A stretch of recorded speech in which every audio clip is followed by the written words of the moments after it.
so that you can go through it, and I would like to explain you each and everything.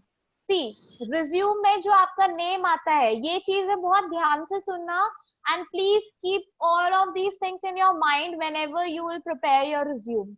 ठीक है, जब भी आप अपना resume prepare करोगे, please ये सब चीजें ध्यान देना, ठीक है? Just give me a moment. All right. 15 participants are there. Hi, Arushi. Arushi, good afternoon. Can you hear me, Arushi?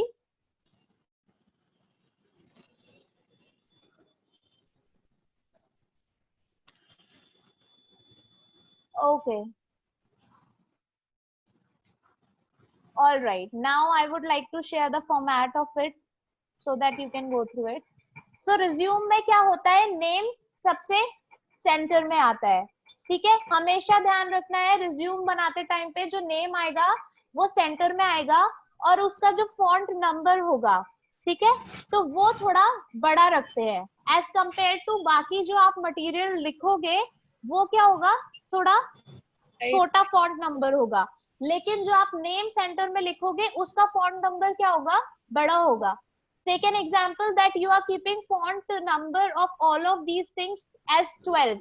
तो नेम का फॉन्ट नंबर क्या रखोगे, 14 रखोगे. ठीक है, क्लियर हो गई ये चीज? ओके. एंड फर्स्ट नेम और लास्ट नेम कैपिटल में आता है, यानी कि प्रिया गुप्ता में P कैपिटल आएगा और गुप्ता में G कैपिटल आएगा. सो ये कैपिटलाइजेशन पे भी बहुत ज्यादा फोकस करना होता है. ठीक है, पंक्चुएशंस पे बहुत ज्यादा फोकस करना होता है. तो ये चीज और ध्यान देनी है आपको कि जब भी फुल स्टॉप आता है, फुल स्टॉप के बाद अगर हम कोई वर्ड लिखते हैं तो वो भी किससे स्टार्ट होता है, कैपिटल से स्टार्ट होता है. Okay, clear with this thing? Yes ma'am. And comma के बाद अगर आप कुछ लिख रहे हो तो वो कैपिटल से आता है या स्मॉल लेटर से स्टार्ट होता है? स्मॉल. यस, स्मॉल लेटर से. तो पंक्चुएशन पे भी बहुत ज्यादा फोकस करना होता है, राइट? ओके, सो नेम के बाद आपका जो लेफ्ट हैंड साइड आएगा वो आप क्या लिखोगे, अपना एड्रेस मेंशन करोगे. ठीक है, एंड एड्रेस वहां का मेंशन करोगे जहां रिसेंटली आप पुटअप कर रहे हो, यानी कि रिसेंटली आप जहां रह रहे हो वहां का एड्रेस आप लिखोगे. Alright, okay, and here on the right hand side you have to mention two things. First thing is your phone number and second thing is your email ID. Okay, and after that comes an objective. अब objective क्या होता है? Objective होता है ये बताना कि आपका मकसद क्या है, आप कौन सी पर्टिकुलर डेजिग्नेशन के लिए कौन सी कंपनी में अप्लाई करने जा रहे हो, किस पर्टिकुलर फील्ड के लिए अप्लाई कर रहे हो. ठीक है, वो किस पार्ट में लिखते हैं, ऑब्जेक्टिव में लिखते हैं. क्लियर हुआ? ऑब्जेक्टिव में क्या आता है, जैसे I am an English and personality development trainer, so I would like to mention here that English speaking and personality development trainer, और particularly जिस भी particular institutes में मैं अप्लाई करना चाहती हूँ उस इंस्टीट्यूट का नाम. ठीक है, तो वो चीज किस में आएगी, ऑब्जेक्टिव में आएगी कि मैं कौन सी डेजिग्नेशन के लिए अप्लाई करना चाहती हूँ और किस इंस्टीट्यूट में अप्लाई करना चाहती हूँ. ऑलराइट, उसके बाद आता है education qualification. Now as I have told you that I don't have to write paras, मुझे पैराग्राफ्स नहीं लिखने हैं. That I have completed my graduation in 2015 from Kumaon university और something like that, and then I have also done 12th and 10th from this particular CBSE board and everything like that. तो मुझे paragraphs नहीं लिखने हैं. ये resume बताते time ही मैंने आपको क्लियर कर दिया था कि रिज्यूम किस तरीके से होते हैं, कॉन्साइज्ड होते हैं, यानी कि बिल्कुल क्लियर वर्ड टू वर्ड समझ में आना चाहिए. तो एजुकेशन में हम क्या करते हैं, जो रिसेंट डिग्री हमने अचीव करी है, जैसे मैंने ग्रेजुएशन कर रखा है तो मैं यहाँ क्या मेंशन करूंगी, कोर्स का नाम मेंशन करूंगी. ठीक है, लेफ्ट हैंड साइड पे. Alright, yes ma'am. Okay, and यहाँ मैं क्या मेंशन करूंगी, डेट और डिग्री मेंशन करूंगी इस पर्टिकुलर एरिया में. यहाँ पर डेट, डिग्री वाज अर्न और ग्रेजुएशन डेट, ग्रेजुएशन डेट या खाली आप ईयर भी लिख सकते हो। यहाँ पर नाम आएगा डिग्री का, यहाँ पर नाम आएगा कॉलेज और यूनिवर्सिटी का। Like I have done BBA, so यहाँ मैं लिखूंगी बीबीए और उसके नीचे मैं लिखूंगी कॉलेज और यूनिवर्सिटी का नाम। या तो मैं खाली कुमाऊं यूनिवर्सिटी लिख सकती हूँ, या I can write the name of my college, that's Amrupali, right? So accordingly whatsoever college from which you have passed, you will be writing that. And यहाँ पर आएगी डेट या फिर ईयर, जिस ईयर में आपने पास आउट किया, and यहाँ पर लोकेशन, कौन सी लोकेशन से पास आउट किया, राइट? एंड उसके बाद अगर सपोज आपने पोस्ट ग्रेजुएशन कर रखा है तो पहले पोस्ट ग्रेजुएशन आएगा पहले कॉलम में, फिर दूसरे कॉलम में क्या आएगा, ग्रेजुएशन आएगा। हो सकता है आपने दोनों सेम ही जगह से कर रखा हो, तो आप खाली उसे स्लैश लगा के एक ही पर्टिकुलर एरिया में लिख सकते हो। It's not needed to write each and everything again and again. ठीक है, बात क्लियर हो गई? So if you have done both of the courses from same college, you can write by adding slash in between. It's not needed to write it again and again. Just don't write it again and again. Okay? And after that, it's really necessary to mention your 12th and 10th as well. So again the same thing goes, अगर 12th and 10th आपने एक ही college एक ही school से कर रखा है और same board से कर रखा है, तो आप उसे एक ही तरीके से लिख सकते हो। ठीक है? और अगर आपने अलग अलग स्कूल से पास आउट किया था तो आप अलग अलग लिखोगे। एंड इसमें मैंने अभी जब आपको फॉर्मेट्स बताए तो उसमें बताया था कि जिस पर्टिकुलर फील्ड के लिए आप अप्लाई कर रहे हो उसके अकॉर्डिंग हमारी एजुकेशन आएगी।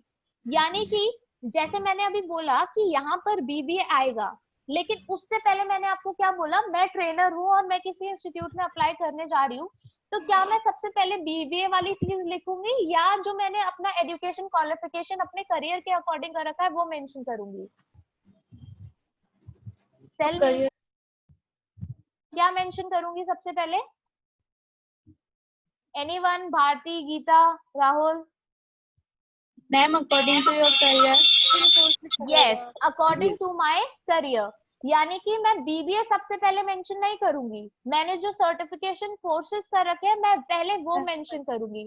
सर्टिफिकेशन कोर्सेज में जो मेरे करियर से रिलेटेड है मैं पहले वो मेंशन करूंगी। ठीक है? Yes. Any doubt to anyone? No ma'am. No ma'am. Alright, so अगर आप एक्सपीरियंस हो, many of the you will be having experience as well, हो सकता है आप में से बहुत से लोगों के पास एक्सपीरियंस भी होगा, राइट? और जिसपे नहीं है तो वो ये कॉलम छोड़ देगा, लेकिन जिसके पास एक्सपीरियंस है वो कैसे मेंशन करेगा? यहाँ पर मेंशन करेगा पोजीशन लेफ्ट हैंड साइड पर। ठीक है? उसके नीचे क्या मेंशन करेगा? एम्प्लॉयर का नाम, यानी कि किसके अंडर वो काम कर रहा था। ठीक है? और यहाँ अपोजिट साइड, पोजीशन के opposite side right hand side पे क्या मेंशन करोगे? लेंथ ऑफ एम्प्लॉयमेंट, यानी कि कितने साल आपने काम किया या कितने महीने आपने काम किया। ठीक है? और कभी भी जब हम लेंथ ऑफ एम्प्लॉयमेंट लिखते हैं तो उसमें एक चीज याद रखना, हम एग्जैक्ट नहीं लिखते हैं, हम कैसे लिखते हैं? More than. अगर जैसे मेरे पास 2 साल से ज्यादा का एक्सपीरियंस है तो मैं बिल्कुल एग्जैक्ट नहीं लिखूंगी 2.5, ऐसे नहीं लिखूंगी, मैं क्या लिखूंगी? मोर देन 2 years या मोर देन 5 years, ऐसे करके you will write your length of employment here. Okay, more than 6 months और व्हाटएवर इट इज। एंड उसके बाद इसके नीचे, जस्ट नीचे क्या लिखोगे? लोकेशन लिखोगे। ऑलराइट, लोकेशन यानी कि कहाँ काम कर रहे थे, नोएडा थे, दिल्ली थे, देहरादून थे या कहीं और थे। ठीक है? और इसमें भी वही सेम प्रोसीजर अप्लाई करते हैं, जैसे अगर आपने 2-3 जगह जॉब कर रखी है तो जहां आपने अभी रिसेंटली जॉब करी थी उसका एक्सपीरियंस सबसे पहले लिखोगे आप, उसके बाद उससे पहले जहां जॉब करी थी वहां का लिखोगे, सेम मैनर में। जिस तरीके से ये पर्टिकुलर फॉर्मेट है इसी तरीके से लिखना है। ठीक है?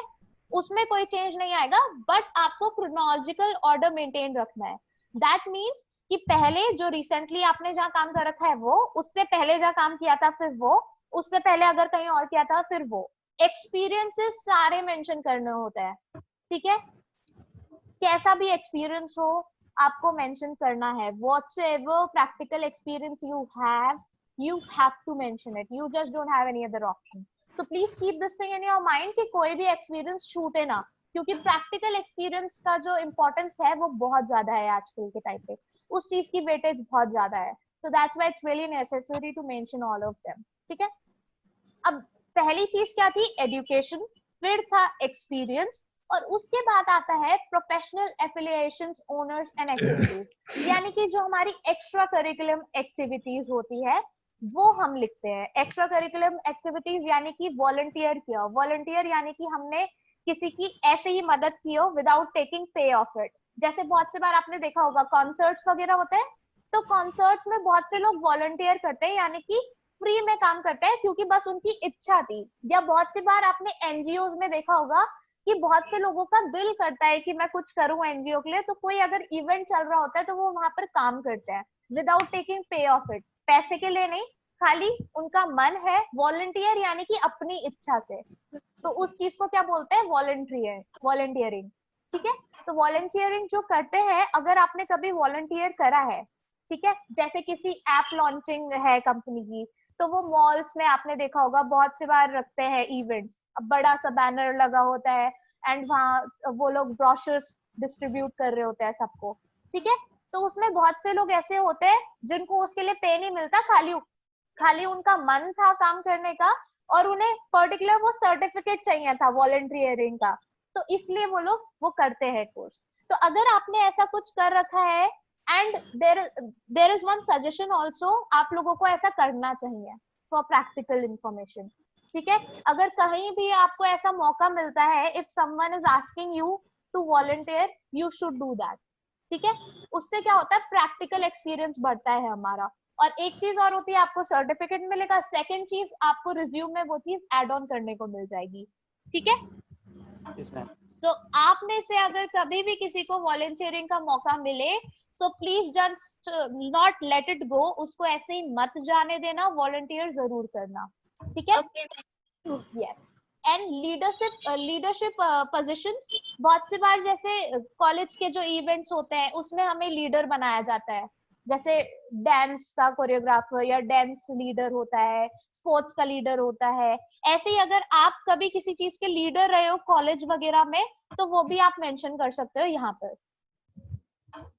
ठीक है, एंड अगर आपको किसी चीज की स्कॉलरशिप मिली है, अब आप सबको ये स्कॉलरशिप का मतलब पता होगा, I guess. Yes, ma'am. Is there anyone who doesn't know the meaning of scholarship? Yes or no? At least be active. I am teaching to all of you. I am putting my 100%. I want my students to give 100% back to me. Oh, ma'am.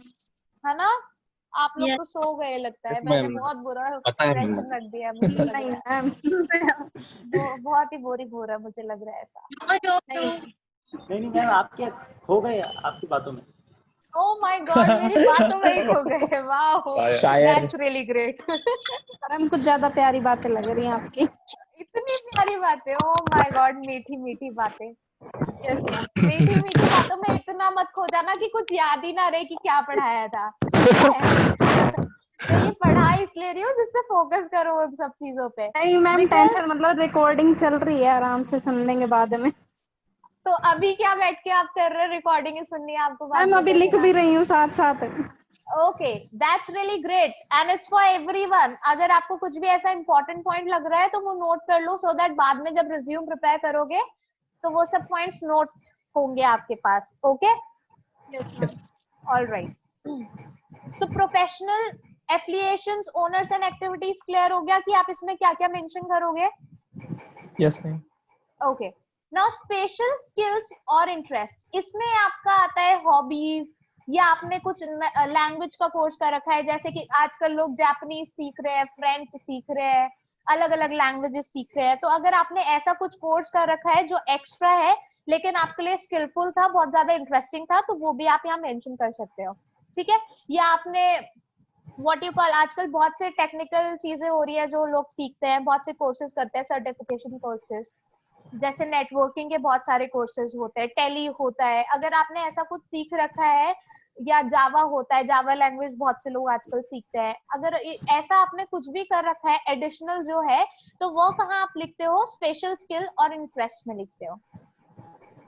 Okay, और इसका जो order है वो इसी तरीके से रहेगा। आप एक बार फिर से देख लो कि क्या होता है। ऊपर आपका नेम आता है, फिर आपका यहाँ लेफ्ट हैंड साइड एड्रेस आता है, फिर यहाँ पर फोन आता है राइट हैंड साइड, और उसके जस्ट नीचे क्या आता है, ईमेल एड्रेस, और उसके बाद ऑब्जेक्टिव हेडिंग। हेडिंग ऐसे ही रहेगी, there would be no change in headings. Okay, आपको हेडिंग्स ऐसे ही लिखनी है जिस तरीके से इसमें लिखी हुई है। ऑब्जेक्टिव में क्या आएगा, जो मैंने अभी आपको बताया कि ऑब्जेक्टिव में जहां आप पर्टिकुलर जिस डेजिग्नेशन के लिए अप्लाई कर रहे हो वो डेजिग्नेशन आप लिखोगे। एजुकेशन में मैंने आपको बताया कि जो रिसेंटली आपने कर रखा है उससे आप स्टार्ट करते हुए जो पास्ट में आपने जितनी चीजें करी है वो सब मेंशन करोगे। उसके बाद आता है आपका एक्सपीरियंस, जहां जहां आपने काम कर रखा है तो उसे किस तरीके से मेंशन करोगे। पहले सबसे पहली चीज अपनी पोजीशन। अब इसमें भी याद रखना कि आपको सेंटेंस नहीं लिखना है that I was working at this particular position, ऐसा करके कुछ नहीं लिखना है। बस क्या लिखना है, पोजीशन का नाम लिखना है जिस पोजीशन पे या जिस डेजिग्नेशन पर आप काम कर रहे थे। ठीक है। लेंथ ऑफ एम्प्लॉयमेंट, यानी कि कितने टाइम आपने उस जगह काम करा, तो ये चीज आपकी एक्सपीरियंस में आ जाएगी। और एक्सपीरियंस के बाद क्या आएगा, professional affiliations, honours and activities, यानी कि कुछ भी एक्स्ट्रा करिकुलर एक्टिविटीज जो आपने कर रखी है कॉलेज टाइम पे। आपके बहुत सारे इवेंट्स होते हैं, सब जगह ही होते हैं, आपने देखा भी होगा। ठीक है, सो वो सारे जो इवेंट्स होते हैं अगर आपने उसमें पार्टिसिपेट किया है तो वो सब चीजें आप यहाँ लिख सकते हो। और स्पेशल स्किल और इंटरेस्ट, यानी कि अगर आपने किसी चीज का सर्टिफिकेशन कोर्स कर रखा है, स्पेशल लैंग्वेज सीख रखी है, कुछ अलग सा कर रखा है, तो वो आप यहाँ स्पेशल स्किल और इंटरेस्ट में मेंशन कर सकते हैं। ठीक है, अब ये रहा एक प्रॉपर रिज्यूम जिस तरीके से जिसमें सब चीजें मेंशन है।